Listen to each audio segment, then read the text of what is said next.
Sir ఇన్ని సంవత్సరాల నుంచి మిద్దె తోటని ప్రోత్సహిస్తూ వస్తున్నారు. కొన్ని వందలాది మందికి గైడెన్స్ ఇస్తూ వచ్చారు. సో అవన్నీ కూడా వాళ్ళ అనుభవాలు కావచ్చు, వాళ్ళ ఎక్స్‌పీరియన్స్ ఇవన్నీ కూడా ఒక పుస్తకంలో పొందుపరచడం అనేది చాలా బిగ్ థింగ్. సో మీరు రాసి ఫస్ట్ పుస్తకము, దాని నుంచి వేరే మిద్దె తోటలు చేస్తున్న వాళ్ళ దగ్గర నుంచి కూడా అనుభవాలు గ్యాదర్ చేసి ఒక పుస్తకం ప్రచురించడానికి మెయిన్ రీజన్ ఏంటండి?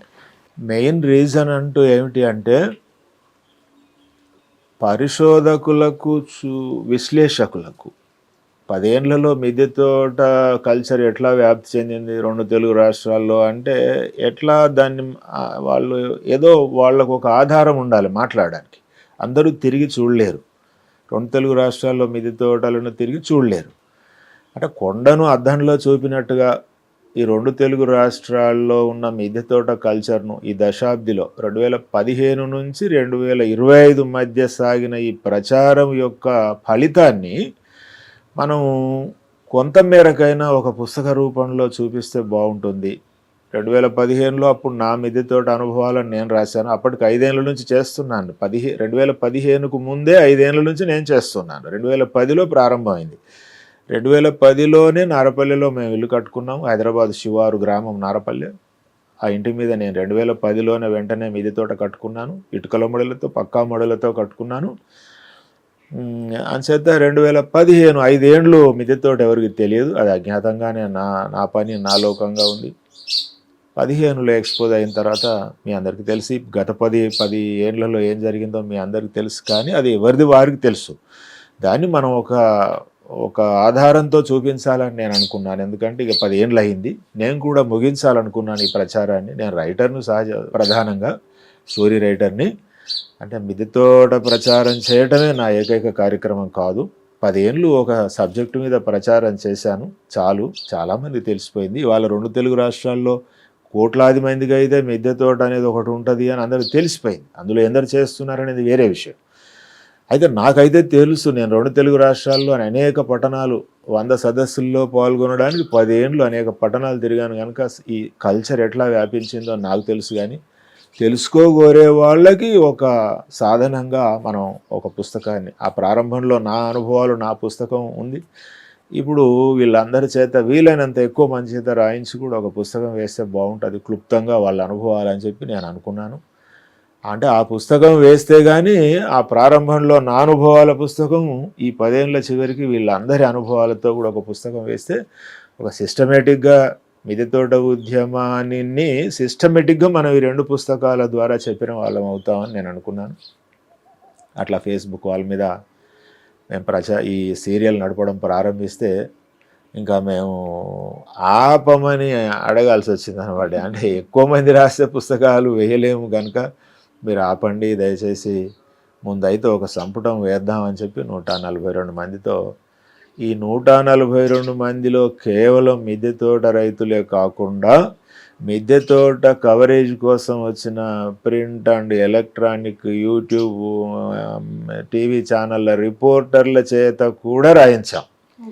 అంటే మిద్దె తోట కవరేజీలో వాళ్ళ ఎక్స్పీరియన్స్ ఏమిటి, వాళ్ళు గమనించింది ఏమిటి అని చెప్పి ఇట్లా భిన్న రంగాల నుంచి ఈ మిద్దె తోటలతో కొంత సంబంధం పెట్టుకున్న వ్యవసాయ శాస్త్రవేత్తల చేత కూడా రాయించాం. కేవలం మిద్దె తోట రైతులు కాదు వాళ్ళు. అంచేత వీలైనంత వైవిధ్యం ఈ మిద్దె తోటల చుట్టూ అనుసంధానం చేయబడ్డ రకరకాల నైపుణ్యాలు ఉన్న వాళ్ళను కూడా ఈ ప్రచారానికి ఎవరెవరైతే దోహదం చేశారో వృత్తిరీత్యా కానీ వాళ్ళ అవసరం రీత్యా కానీ ఎవరెవరైతే వర్క్ చేశారో నేను వాళ్ళతో కూడా రాయించాను. ఎక్కువ శాతం అందులో మహిళలు ఎక్కువగా ఉన్నారు. దానికి రీజన్ ఏంటండి? ఈ 142 మందిలో 3 మంది మహిళలు ఉన్నారు.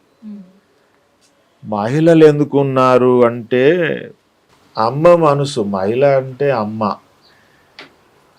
అమ్మ మనసు ఎలా ఆలోచిస్తుంది అంటే పిల్లలకి కాస్త మంచి తిండి పెట్టాలి అనుకుంటుంది. మంచి తిండి అంటే ఏమిటి, స్వీట్ల మసాలా తిండి అది కాదు. మంచి తిండి అంటే ఇవాళ పురుగు మందులు, రసాయన ఎరువులు లేని తిండి. దాన్ని పాతకాల భాషలో చెప్పాలంటే దాన్ని అమృతాహారం అంటారు. అమృతాహారం అంటే మృతి లేని ఆహారం, చావు లేనటువంటి ఆహారం అది. అంచేత అమ్మ ఈ ఈ గత 10 ఏళ్ళుగా ఈ మిద్దె తోట ప్రచారం ఎలా సాగుతుందో సైమల్టేనియస్గా పురుగు మందుల యొక్క దుష్ప్రభావాల ప్రచారం కూడా మీడియాలో అలా జరుగుతూ వస్తుంది. మేము ప్రచారం చేస్తున్నాం. అసలు మిద్దె తోట అయినా ఎందుకు చేయాలి, పెరటి తోట అయినా ఎందుకు చేయాలి, ఆర్గానిక్ వ్యవసాయం అయినా ఎందుకు చేయాలి అంటే పురుగు మందులకు ప్రత్యామ్నాయంగా చేయాలి, మరో దారి లేదు. మిద్దె తోట అంటే ఆర్గానిక్ మిద్దె తోట, సేంద్రియ మిద్దె తోట. మిద్దె తోట ఎందుకు చేయాలి అంటే మనకు పట్టణాల్లో పెరటి తోటలకు స్థలాలు ఉండవు కనుక, ఖరీదైనవి కనుక. ఇల్లు ఎంత విస్తీర్ణంలో ఉంటే ఇంటి మిద్దె కూడా టాప్ పైకప్పు కూడా అంత విస్తీర్ణంలో మనకు అందుబాటులో ఉంటుంది. నేను ఇవి తర్వాత చెప్తాను మీకు మిద్దె తోట ఎలా నిర్మాణం చేసుకోవాలి. మనం పుస్తకం గురించి మాట్లాడుకుంటున్నాం. అంచేత అమ్మ మనసు ఏం ఆలోచిస్తుంది, ఈ పురుగు మందుల యొక్క దుష్ప్రభావాల ప్రభావం బయట జరుగుతుంటే వీళ్ళు ఎడ్యుకేట్ అయ్యి పిల్లలకు కొంచెం మంచి తిండిని మనం పండించి పెట్టాలి అని అమ్మ అనుకుంటుంది. ముఖ్యంగా హౌస్ వైఫ్లు, ఉద్యోగినుల కంటే కూడా హౌస్ వైఫ్లు ఈ విషయం మీద శ్రద్ధ పెట్టారు. అందుకే ముందు వాళ్ళు కొంచెం పిల్లలు పెద్దవాళ్ళ కాలేజీలకు వెళ్తారు లేదా ఉద్యోగాలు ఉపాధుల్లోకి వెళ్తారు. అప్పుడు గృహిణులకు కొంచెము ఒంటరితనం కూడా ప్రాప్తిస్తుంది, ఒంటరి వాళ్ళు అవుతారు, టైం దొరుకుతుంది. ఈ పిల్లలకి ఏదైనా కొంచెం మంచి తిండి పెట్టాలి, ఈ పురుగు మందుల తిండి దొరుకుతుంది మార్కెట్లో, ఈ కూరగాయలు పండ్లు ఇవన్నీ వెల్లుల్లి ఉల్లిగడ్డలు మిరపకాయలు అన్నీ పురుగు మందుల్లో ముంచి తీసి పండిస్తున్నారు. రైతుగా ఒక రైతు కుటుంబంలో పుట్టినవాడిగా వ్యవసాయం చేసిన వాడిగా ఈ పురుగు మందులు ఎట్లా స్ప్రే చేస్తారు, వారం వారం ఒక పైరు మీద వారం వారం ఎట్లా స్ప్రే చేస్తారు అవన్నీ మనం తర్వాత చెప్పుకుందాం. ఇప్పటికే చాలామందికి తెలిసిన విషయాలు ఇవి. కొన్ని దేశాల వాళ్ళు రిజెక్ట్ చేస్తున్నారు మన వ్యవసాయ ఉత్పత్తులను ఎగుమతి చేస్తే. వాళ్ళు అక్కడికి వెళ్ళిన తర్వాత పరీక్షలు చేసి ఇందులో పెస్టిసైడ్స్ అవశేషాలు ఉన్నాయి అని రిజెక్ట్ చేస్తున్నారు. మీరు ఆ వార్తలు కూడా చదువుతున్నారు.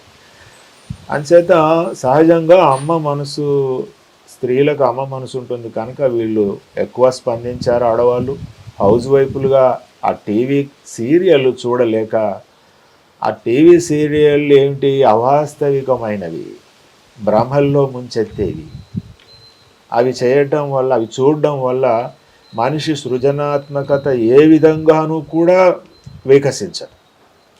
అంచేత వాటిల్లో తలపెట్టుకోలేక వాళ్ళు ఈ పిల్లల గురించి ఈ పెస్టిసైడ్స్ తిండి గురించి ఆలోచించి వాళ్ళు మిద్దె తోటల వైపు ఎక్కువ స్త్రీలు వచ్చారని నేను అనుకుంటాను. నేను కొందరిని అడిగితే కూడా అలా చెప్పారు, మీరు ఎందుకు మిద్దె తోట చేస్తున్నారు అంటే కూడా వాళ్ళు ఇట్లాంటి మాటలు చెప్పారు నాకు. అందువల్ల ఈ 142 మందిలో 300 మంది స్త్రీలు ఉన్నారు. మిద్దె తోటల్లోకి స్త్రీలే సహజంగా ఎక్కువ సంఖ్యలో వచ్చారు. ఆ కారణంగానే తల్లి మనసుతో పిల్లలకి మంచి తిండి పెట్టాలనే కాన్సెప్ట్తో ఆ పురుగు మందుల ప్రచారాన్ని చూసి భయపడి బాంబేలెత్తి మనం ఈ పని చేయాల్సిందే అని చెప్పి వాళ్ళు చేస్తున్నారు. ఇంకా మిద్దె తోటలు చేయటంలో లాభాలు ఉన్నాయి చాలా, అవన్నీ ఈ స్త్రీలు గుర్తించారు. వీళ్ళకు పురుషులు సహాయం చేశారు, వాళ్ళ భర్తలు వాళ్ళ పిల్లలు వాళ్ళు సహాయం చేశారు. అంచేత ఈ పుస్తకంలో ప్రధానంగా స్త్రీలు ఎక్కువ ఉండటానికి ఇవి కారణాలని నేను అనుకుంటాను. వాళ్ళకి ఖాళీ దొరకడం కొంత, పిల్లలు కాస్త పిల్లలు చిన్నపిల్లలుగా ఉన్నప్పుడు పనులు ఉంటాయి వాళ్ళకి బాగా, వాళ్ళు కాస్త పిల్లలు పెద్దవాళ్ళే స్కూల్కి వాళ్ళంతటా వాళ్ళు వెళ్ళే వాళ్ళుగా అయ్యారు అంటే తల్లికి కాస్త విరామం దొరుకుతుంటుంది ఎక్కువ. ఈ దొరికిన విరామాన్ని మంచి పనికి వాడుకోవటం అనేది వీళ్ళు చేస్తున్న పని అన్నమాట. వృధా కార్యక్రమాల వైపు వెళ్లకుండా ఒక సత్కాలక్షేపం కూడాను. అది ప్రొడక్టివిటీ వ్యాపకం, ఉత్పత్తి వ్యాపకం. అది ఉత్పత్తితో సంబంధం లేని వ్యాపకాలు ఏవైనా సరే మనిషిని ఇంకింత ఆందోళనకు గురి చేస్తాయి. మీరు ఒక అరగంట సేపు మీరు మిద్దె తోటలోనో పెరటి తోటలోనో పని చేసుకోండి, మీరు ధ్యానం చేసుకున్నంత రిజల్ట్ వస్తుంది. అంటే మిద్దె తోటతో ఉండే ప్రయోజనాలు ఎన్ని ఉన్నాయో అవన్నీ మనం అవకాశం ఉంటే చెప్పుకుందాము. అంటే ఈ మిద్దె తోటల వల్ల ఉండే ప్రయోజనాల్లో ఒకటి ఏమిటంటే మానసిక ప్రశాంతత లభిస్తుంది. ఇవాళ చాలా ఒత్తిడి లేకుండా మానసిక ఒత్తిడికి మీరు ఏమి ప్రత్యేకంగా వేరే ఏమీ చేయక్కర్లేదు. ఒక గంట మీరు మిద్దె తోటలోకి వెళ్ళండి. మీరు పని చేసుకొని తిరిగి కూరగాయలు తెంపుకొని కిందికి వస్తున్నప్పుడు, మెట్లు దిగి కిందికి వస్తున్నప్పుడు మీ మూడ్ చేంజ్ అయినట్టుగా మీకు అర్థం అవుతుంది. ఇది లక్షలాది మందికి అర్థమైన విషయం. అంచేత ఇంటి మీద ఒక మిద్దె తోట ఉంటే ఇల్లు చల్లగా ఉంటుంది, కనీసం 3 డిగ్రీల ఉష్ణోగ్రత తక్కువ ఉంటుంది బయటికి ఇంట్లకు మిద్దె తోట ఉంటే. ఇలాగా కొన్ని ప్రధానమైన బెనిఫిట్లు ఉన్నాయి మిద్దె తోటలో. అంశాలన్నిటిని పుస్తకంలో అవన్నీ కూడా నేను నా పుస్తకంలో రాశాను. అవి నిజమే మా అనుభవంలో కూడా వచ్చాయి. మేము చేయటం వల్ల మేము కూడా వాటిని మేము అనుభవిస్తున్నామని ఈ 142 మంది, ఇది ఒక షాంపిల్ సర్వే లాగానే, నిజానికి వందలాది మంది చేత రాయించవలసి ఉన్నది. ఇటువంటి పుస్తకాలు ఇంకా రావలసి ఉన్నది. చాలామందికి మేము అవకాశం ఇంకా ఇవ్వలేకపోయాం. ఇది మొదటి ప్రయత్నం అని చెప్పాను నేను. అందువల్ల ఎక్కువ మంది స్త్రీలు ఉండడానికి ఇవి కొన్ని కారణాలని నేను అనుకుంటాను ఈ పుస్తకంలో. అంచేత మీరు ఈ పుస్తకాన్ని కూడా దయచేసి తెప్పించుకోండి. అది రైతు నేస్తం బుక్ హౌస్ వాళ్ళను తెప్పించుకోవచ్చు. అది చాలా తక్కువ ధర, చాలా విలువైన పుస్తకం. కొత్తగా మిద్దె తోటలు చేద్దాం అనుకునే వాళ్ళు ఈ పుస్తకంలో ఈ 142 మంది అనుభవాలను చదవండి. మీకు చాలా విషయాలు తెలుస్తాయి. వాళ్ళ అనుభవాలు ఏం చెప్పారు, వాళ్ళు చేయటంలో ఏం ఇబ్బందులు ఎదుర్కొన్నారు, చేసిన తర్వాత ఏం ఫలితాలు పొందారు, అవన్నీ కూడా వాళ్ళు వాళ్ళ మాటల్లో చెప్పారు. వాళ్ళ తరపున మీడియా చెప్పలేదు, వాళ్ళ తరపున వేరే జర్నలిస్టులు చెప్పలేదు. ఇంతకాలం ఈ 10 ఏళ్ళు వాళ్ళు చెప్పారు, ఇప్పుడు వాళ్ళే చెప్తున్నారు స్వయంగా. మిద్దె తోట రైతులు చెప్తున్నారు. ఇది విశేషం అన్నమాట ఇందులో. అంచేత మీరు మిద్దె తోట అనుభవాలు అనే పుస్తకాన్ని మీరందరూ కూడా తెప్పించుకోండి. రైతు నేస్తం పబ్లిషర్స్ ప్రచురించారు. వాళ్ళు సేవాభావంతో ఈ పనులు చేస్తున్నారు కనుక నేను వారి పేరు కూడా చెప్తున్నాను. వారేమి వ్యాపార లాభాపేక్ష లేకుండా చేసిన పనులు ఇవి. అంచేత మీరు ఆ పుస్తకాన్ని చదవండి, మీ స్నేహితులకు కూడా మీరు అందించండి. ఈ 10 ఏళ్ల మిద్దె తోట ప్రచారం ముగిసిన సందర్భంగా మేము ఆ పుస్తకాన్ని వేశాం.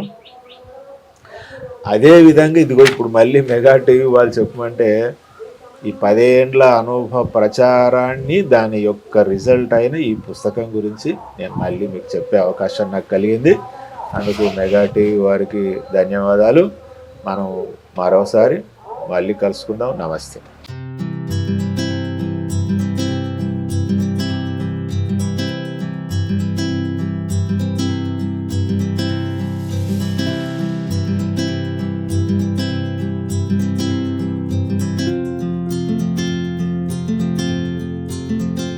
ఎస్, మిద్దె తోట అనేది కేవలం వాళ్ళు మిద్దె తోట చేయడమే కాదు, చేసిన వాళ్ళ దగ్గర నుంచి అనుభవాలని తీసుకొని ఒక పుస్తకంగా ప్రచురించడం అనేది నిజంగా ఒక గొప్ప విషయం అనే చెప్పుకోవాలి. మిద్దె తోట అనుభవాలు అనే పుస్తకంలో ఎంతో మంది వాళ్ళ అనుభవాలని పంచుకోవడం జరిగింది. ఈ మిద్దె తోట గురించి వాళ్ళు తెలుసుకున్న మెలకువలు, అలాగే వాళ్ళ ప్రయాణం ఈ మిద్దె తోటతో అన్నీ కూడా ఇన్ డీటెయిల్డ్గా ఉన్నాయి. సో ఎవరైనా మిద్దె తోట స్టార్ట్ చేయాలి అనుకుంటున్న వాళ్ళు ఈ అనుభవాలన్నింటినీ కూడా ఒకసారి చూసినట్లయితే ఖచ్చితంగా మీకు కూడా ఒక ఐడియా అనేది వస్తుంది మిద్దె తోటని ఎలా నిర్వహించాలి అని. సో మళ్ళీ మరొక వీడియోతో మళ్ళీ కలుద్దాం.